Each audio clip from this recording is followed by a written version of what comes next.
There exists within you a gateway, a biological relic of an ancient past, nestled deep within the geometric center of your brain. The Greeks called it the seat of the soul. The Egyptians encoded it into their most sacred hieroglyphs. Eastern mystics have meditated upon it for millennia, believing it to be the bridge between the material and the divine. Yet in our modern world, this tiny pine cone-shaped gland has been relegated to medical textbooks as little more than a vestigial curiosity, stripped of its mystical significance and buried beneath layers of scientific reductionism. The pineal gland. Even its name whispers of forgotten knowledge. Pineal, from the Latin pinea, meaning pine cone, that ancient symbol of enlightenment carved into the staffs of gods and the architecture of secret societies. Why would the Vatican display the largest pine cone sculpture in the world within its courtyard? Why did the ancient Sumerians depict their gods carrying pine cones as instruments of awakening? What did they know that we have forgotten? Here's what they won't tell you in school. This gland, smaller than a grain of rice, produces the most powerful psychedelic compound known to humanity, DMT, the so-called spirit molecule. It regulates your circadian rhythms, yes, but perhaps it also regulates something far more profound, your perception of reality itself. For thousands of years, initiates into mystery schools understood this. They knew that activating this gland meant piercing the veil between worlds, accessing states of consciousness that modern science dismisses as hallucination or religious delusion. But why the silence? Why has this knowledge been systematically obscured, reduced to footnotes in anatomy texts, while its true nature remains unexplored by mainstream science? In this journey, we will excavate the buried truth of the pineal gland, from its veneration in ancient civilizations to its calcification in modern humans, from Descartes' philosophical obsession with it to the shocking environmental factors that may be deliberately suppressing its function. We will explore not just what this gland is, but what it might unlock within you, and why that possibility might be the most carefully guarded secret of all. The third eye is not mythology. It is neurology, and it's time to open it. Long before the advent of microscopes and neural imaging, the ancients possessed an intuitive understanding of human consciousness that modern science is only beginning to rediscover. They didn't need to dissect the brain to know that somewhere within the human skull existed a point of convergence, a sacred intersection where the physical body communicated with the infinite. In ancient Egypt, the Eye of Horus wasn't merely a symbol of protection, it was an anatomical map. When you overlay this iconic symbol onto a cross-section of the human brain, something extraordinary emerges. The eye's pupil aligns perfectly with the pineal gland. The curved lines trace the corpus callosum and the thalamus, while the spiral tail follows the brainstem. The Egyptians encoded neuroanatomy into their most sacred iconography, suggesting they understood that this tiny gland was the literal eye through which the soul perceived reality beyond the physical senses. Travel eastward to the yogic traditions of India, and you'll find the same knowledge expressed differently. The Ajna chakra, the sixth chakra positioned between the eyebrows, represents the command center of intuition and inner vision. Sanskrit texts describe it as the gateway to higher consciousness, the point where the three main nadis, or energy channels, converge. Meditation practices spanning thousands of years have focused specifically on activating this region, on stimulating what they called the blue pearl of consciousness that dwells in this sacred space. The Greek philosopher Plato spoke of the eye of the soul, capable of perceiving eternal truths invisible to ordinary sight. But it was René Descartes, the father of modern Western philosophy, who became obsessed with the pineal gland in the 17th century. In an era when mind-body dualism dominated philosophical thought, Descartes proposed something radical. The pineal gland was the principal seat of the soul, the singular point where immaterial mind and material body converged. He chose the pineal specifically because it appeared to be the only unpaired structure in the brain, a unique singularity that could serve as the interface between two realms of existence. The Buddhists speak of the urna, the divine eye depicted as a jewel or pearl on the forehead of enlightened beings. The Taoist traditions describe the upper dantian, the highest energy center associated with spiritual illumination and connection to cosmic consciousness. Across continents and across centuries, separated by oceans and languages, human cultures independently arrived at the same conclusion.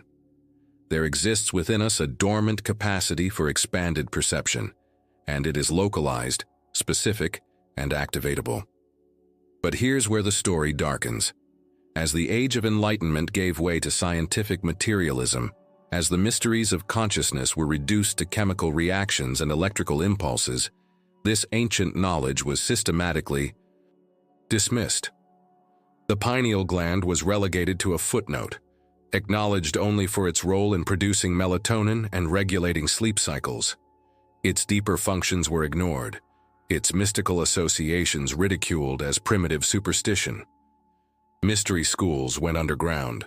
Esoteric knowledge became the domain of secret societies, the Freemasons, the Rosicrucians, the Hermetic orders, who continued to study and symbol encode this wisdom while mainstream education stripped it from curriculum. The pine cone appears on the Pope's staff, in Babylonian art, in the hands of Sumerian Anunnaki, yet we're taught nothing of its significance. This wasn't accidental amnesia. This was strategic obscuration, because a population with activated pineal glands, with heightened intuition, expanded consciousness, and direct access to transcendent experience, cannot be easily controlled, commodified, or convinced that reality is limited to what the five physical senses perceive. The ancients knew, awaken the third eye and you awaken to the dream.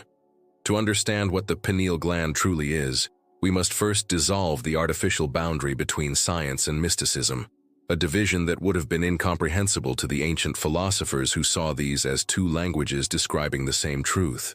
Anatomically, the pineal gland is a small, reddish-gray endocrine organ, roughly 5 to 8 millimeters in length, residing at the precise geometric center of your brain. It sits between the two hemispheres, tucked within a groove, where the two halves of the thalamus join together. This positioning is critical. The ancients claimed the third eye occupied the center of consciousness, and neuroscience confirms they were remarkably accurate.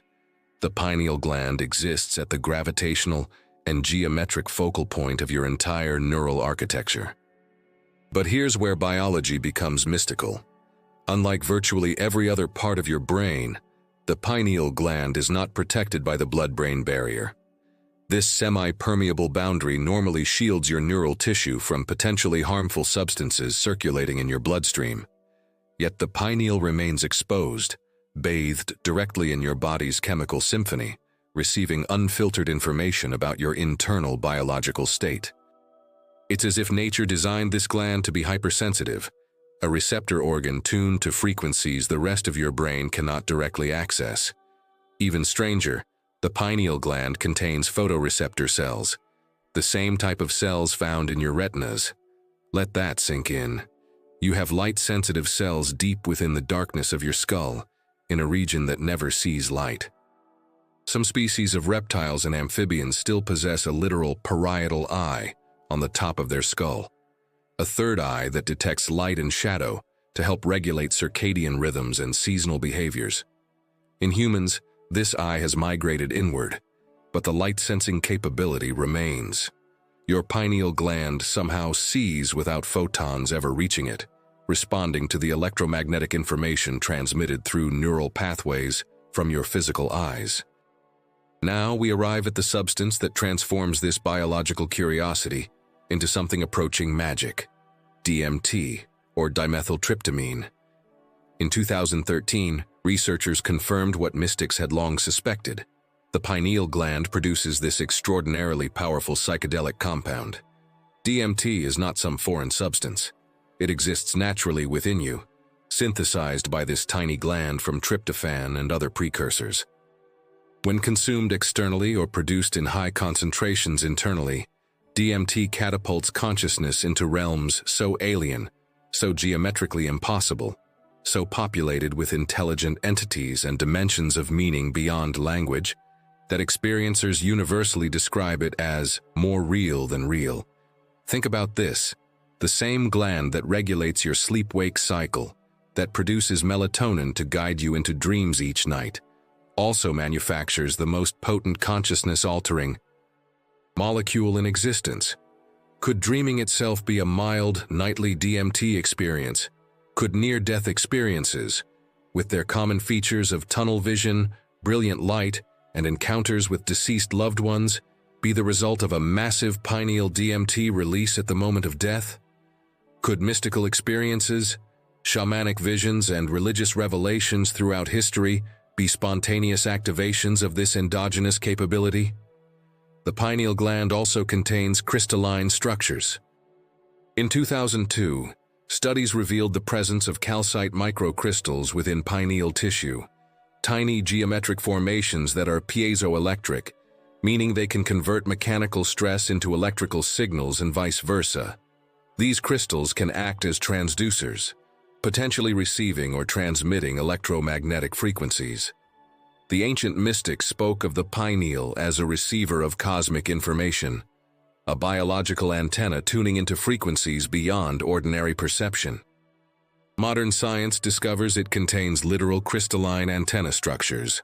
Coincidence? Or forgotten knowledge being rediscovered? Your pineal gland also governs serotonin production and regulation. Serotonin isn't just the happiness neurotransmitter. It's the molecular foundation of your perception, your sense of well-being, your connection to meaning and purpose. The pineal converts serotonin into melatonin in darkness, orchestrating your relationship with time itself through circadian and seasonal rhythms. But here's the crucial connection. Serotonin and DMT are molecular cousins, both tryptamines, differing by only a few atoms. Your pineal gland is the alchemical laboratory converting one into the other, shifting your consciousness between states as easily as turning a key in a lock. This is not just a gland, this is a gateway. And like any gateway, it can be opened or it can be sealed. But here's where the story takes a darker turn, one that requires us to confront an uncomfortable truth about modern civilization and what it may be doing to our consciousness, intentionally or otherwise. The pineal gland calcifies. Beginning in early childhood and accelerating through adolescence and adulthood, calcium phosphate crystals accumulate within the pineal tissue, hardening it, reducing its functional capacity. By the time most people reach middle age, their pineal glands appear on brain scans as dense calcified masses, biological stones where once there was soft, responsive tissue. The ancients spoke of the third eye closing or becoming dormant. They were describing in metaphorical language a literal physiological process. Now, calcification itself isn't necessarily pathological.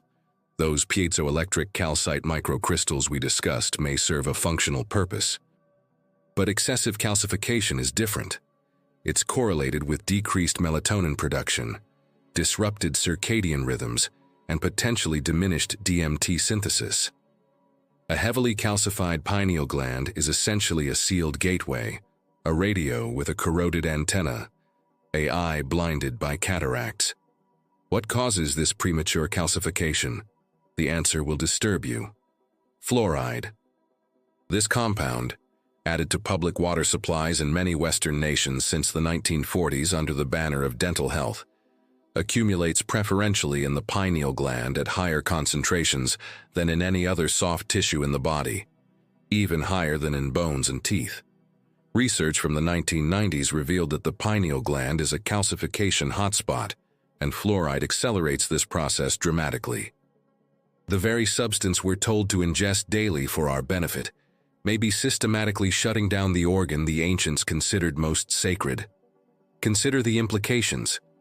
Fluoride in water, fluoride in toothpaste, fluoride in processed foods. A population continuously exposed to a substance that calcifies the gateway to expanded consciousness. Some researchers suggest this could explain the epidemic of sleep disorders, depression, and spiritual disconnection plaguing modern societies. Others whisper of something more sinister.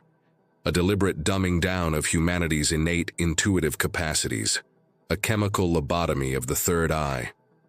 Whether conspiracy or tragic accident, the effect is undeniable. The modern human pineal gland is severely compromised compared to our ancestors. And fluoride isn't the only culprit. Processed foods laden with synthetic calcium, chlorinated water, pesticides, heavy metals, electromagnetic radiation from our technology, all of these assault the pineal gland's delicate biochemistry. But let's go deeper into the paradox of this gland. Why would evolution preserve an organ that produces a powerful psychedelic if such experiences offered no survival advantage? The reductionist answer suggests DMT might be metabolic waste, a biological accident. But this explanation crumbles under scrutiny. Natural selection doesn't maintain complex biosynthetic pathways for no reason. The pineal's DMT production requires multiple enzymes, precise timing, specific precursors, an elaborate molecular choreography that evolution has conserved across millions of years. Perhaps the question itself is backwards. Perhaps DMT experiences do offer profound survival advantages, not to the physical body, but to consciousness itself. Every indigenous culture that has worked with DMT, whether through ayahuasca, psilocybin mushrooms, or other tryptamine-containing plants, reports the same phenomena: death of ego, connection to nature, communication with intelligent presences, access to information impossible to obtain through ordinary perception, profound healing of trauma, and a permanent shift in values away from materialism toward interconnection. What if the pineal gland is evolution's attempt to give consciousness a backdoor exit from the prison of ordinary perception? What if mystical experience isn't a bug in human neurology but a feature, one that dominant power structures throughout history have sought to suppress because awakened, empowered individuals don't make obedient workers and compliant consumers? The ancient mystery schools taught that the third eye opens in stages. First comes the recognition that it exists. Second comes the purification, clearing the calcification, both literal and metaphorical. Third comes the activation through specific practices designed to stimulate the gland. And fourth comes integration, learning to navigate expanded states while remaining functional in ordinary reality. They understood this was dangerous knowledge, not because the practice itself was harmful, but because the powers governing society feared a population capable of perceiving beyond the narrative they'd been given. There's a reason esoteric traditions encoded this knowledge in symbols, riddles, and initiatory rites. There's a reason the Vatican guards its pine cone statue. There's a reason Descartes' writings on the pineal were controversial.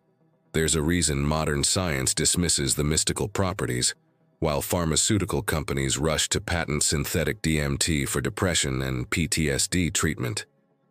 This knowledge represents power, the power of sovereign consciousness, the power to perceive reality directly rather than through the filters imposed by culture, media, and authority.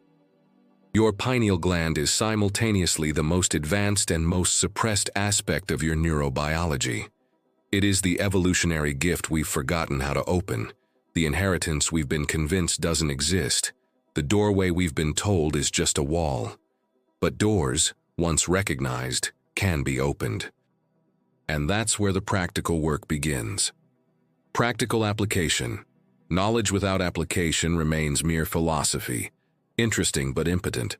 The ancients didn't just theorize about the pineal gland, they developed rigorous practices to decalcify, activate, and harness its potential. Now we translate that wisdom into methods you can implement today, bridging the mystical and the practical. Decalcification, purifying the gateway. Before you can activate what has been dormant, you must first remove the barriers. Decalcifying your pineal gland is not a weekend project. It's a lifestyle transformation that requires commitment and patience. Start with elimination. Remove fluoride from your life as completely as possible. Switch to fluoride-free toothpaste. Install a reverse osmosis or distillation water filter that removes fluoride. Standard carbon filters won't suffice. Avoid processed foods, which contain shocking levels of fluoride from pesticides and processing. This isn't paranoia, this is biological sovereignty. Your consciousness is worth protecting. Next, support your body's natural detoxification. Chlorella and spirulina, ancient algae superfoods, bind to heavy metals and help chelate them from tissue, including the pineal gland. Iodine supplementation can displace fluoride from receptor sites. Nascent iodine or kelp are potent sources. Raw cacao, rich in antioxidants and pineal-supporting compounds, was considered sacred by the Maya for good reason. Tamarind, a tropical fruit, has been shown in studies to facilitate fluoride excretion through urine. Apple cider vinegar, taken daily, helps create an alkaline environment that discourages calcification. MSM, methyl sulfonyl methane, a sulfur compound, supports detoxification pathways, and perhaps most importantly, spend time in sunlight. Natural light exposure, especially in the early morning, stimulates the pineal gland through the retinal hypothalamic pathway, encouraging its proper function. This purification process can take months or even years depending on your level of calcification. But you will notice shifts: deeper sleep, more vivid dreams, increased synchronicities, sharper intuition. These are signs the gateway is beginning to clear.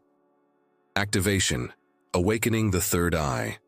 Once the foundation of purification is established, you can begin direct activation practices. These techniques, refined over millennia, stimulate the pineal gland and encourage DMT production. Meditation focused on the third eye region is the cornerstone practice. Sit in darkness or use a blindfold. Direct your attention to the space between your eyebrows, slightly elevated toward the center of your brain. Don't strain or force. Simply rest your awareness there with gentle persistence. You may experience pressure, tingling, warmth, or spontaneous visual phenomena, swirling colors, geometric patterns, or light in the darkness. These are signs of activation. Practice this for 20-30 minutes daily. Chanting and toning stimulate the pineal through vibration. The sound or AUM, when vocalized properly, creates resonance that physically vibrates the center of the skull where the pineal resides. The tho sound, taught in ancient Egyptian mystery schools, specifically targets this region.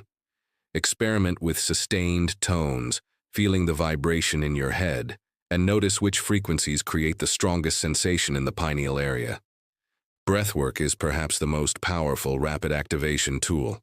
Holotropic breathing, Wim Hof method, or pranayama techniques like Bhastrika create altered states by changing blood pH and oxygen levels, which can trigger endogenous DMT release. The ancients knew this. Every spiritual tradition includes breath manipulation as a pathway to transcendence. Start slowly, with guidance if possible, as these practices can be intense. Sun gazing, practiced safely during the first 15 minutes after sunrise or before sunset, when UV levels are minimal, directly stimulates the pineal through the retinal connection. Start with just 10 seconds and increase by 10 seconds daily. This controversial practice must be approached with caution and reverence, but practitioners report profound consciousness shifts and spontaneous third eye activation. Darkness retreats represent the advanced practice. Spending extended periods in complete darkness, 3 to 14 days, forces the pineal gland into extraordinary production modes. Without external light cues, it begins producing compounds and creating perceptual experiences that can be genuinely mystical. Tibetan monks have practiced this for centuries, emerging with reports of visions, encounters with entities, and permanent shifts in consciousness. Integration. Living with an open eye. Here's what they don't tell you. Activating your pineal gland will change your life in ways you cannot predict or control. You may begin having precognitive dreams. You may sense other people's emotions with uncomfortable accuracy. You may experience spontaneous out-of-body states or encounters with presences that defy materialist explanation. You may lose interest in pursuits that once consumed you and feel drawn toward purposes you cannot yet articulate. This is not always comfortable. The third eye shows you truth, and truth can be destabilizing when it contradicts the reality you've built. You'll need practices for integration and grounding. Journaling your experiences helps externalize and process the insights flooding through. Nature immersion grounds expanded states into embodied wisdom. Community with others on this path prevents the isolation that can accompany radical perception shifts. Set clear intentions before activation practices. Ask, "What do I need to see?" rather than, "Show me everything." Your pineal gland, once awakened, will respond to your consciousness like an instrument to a musician. It requires skill, respect, and practice to master. And protect your practice from skepticism, both internal and external. The rational mind will attempt to dismiss genuine experiences as imagination or delusion. Others may ridicule or pathologize what you're experiencing. This is why mystery schools were secret, not to hoard knowledge, but to protect practitioners from forces that would extinguish their awakening before it could take root. The pineal gland is your birthright. Its activation is not superhuman. It's fully human, the capability we've forgotten we possess. Every step you take toward its awakening is an act of rebellion against a culture that profits from your spiritual sleep. The gateway stands before you. The key is in your hands. All that remains is the choice to turn it. We began this journey with a question: why doesn't anyone talk about the pineal gland? Now, standing at the end of this exploration, you understand that the silence isn't accidental, it's structural. To speak openly about the pineal gland, about its true capacities and what its activation represents, is to challenge the fundamental assumptions upon which modern civilization rests. It is to suggest that human consciousness is not confined to the material, that perception is not limited to 5 senses, that reality itself may be far stranger and more malleable than we've been taught. The ancients encoded this knowledge into their temples, their texts, their most sacred symbols because they understood its power. The eye of Horus, the staff of Osiris, the pine cone monuments scattered across continents. These weren't decorative choices. They were messages transmitted across millennia, waiting for those with eyes to see and minds willing to question. They were saying, "You are more than you've been told. Within you lies a dormant capacity for transcendence. Wake up." Your pineal gland is both receiver and transmitter, both biological organ and mystical gateway. It regulates your relationship with time through circadian rhythms, yet it may also grant access to states where time itself dissolves. It produces melatonin for sleep, yet it synthesizes DMT for experiences that shatter the boundary between sleeping and waking, between self and cosmos, between the known and the ineffable. It calcifies under the weight of modern life, yet it can be restored, reactivated, remembered. This knowledge has always been dangerous, not because it harms those who possess it, but because it liberates them. A population with activated pineal glands cannot be easily manipulated by fear. They trust their intuition over propaganda. They perceive the interconnection that makes exploitation and division impossible to sustain. They access states of consciousness where the narratives of scarcity, separation, and powerlessness dissolve like morning mist. Perhaps this is why fluoride flows through our water. Perhaps this is why mysticism has been pathologized and materialism enthroned. Perhaps this is why we're trained from childhood to trust only what can be measured, commodified, and controlled. Not because the mystical is false, but because it's true. And that truth, if widely awakened to, would transform everything. But you are not powerless. Every practice described here, every choice to purify your body and activate your consciousness, every moment spent in meditation or darkness or communion with the mystery, these are acts of reclamation. You are taking back the sovereignty of your own perception, the authority of your own experience, the freedom to know reality directly rather than through the distorted lens of cultural conditioning. The third eye is opening across the planet. More people are awakening to these practices, sharing these insights, refusing the spiritual anesthesia they've been prescribed. This is not coincidence. This is evolution accelerating. This is consciousness remembering itself. So here's the question I leave you with, the one you must answer through your own direct experience. What will you see when your third eye finally opens? What truths have been waiting in that darkness within you, patient and eternal, for you to finally look? And once you've seen, once you've touched the infinite that dwells at your very center, how will you live differently? The pineal gland is not just an organ, it's an invitation. An invitation to remember who you were before the world told you what you are. An invitation to perceive beyond the veil of consensus reality. An invitation to become, once again, fully human, which is to say, divine. The ancients left you this inheritance. Will you claim it?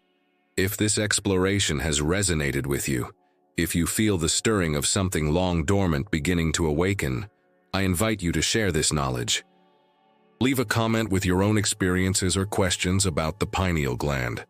Subscribe to continue this journey into the hidden dimensions of consciousness and forgotten wisdom. And ask yourself, what other truths have been hidden in plain sight, waiting for you to finally see? The gateway stands open. The choice, as always, has been yours all along.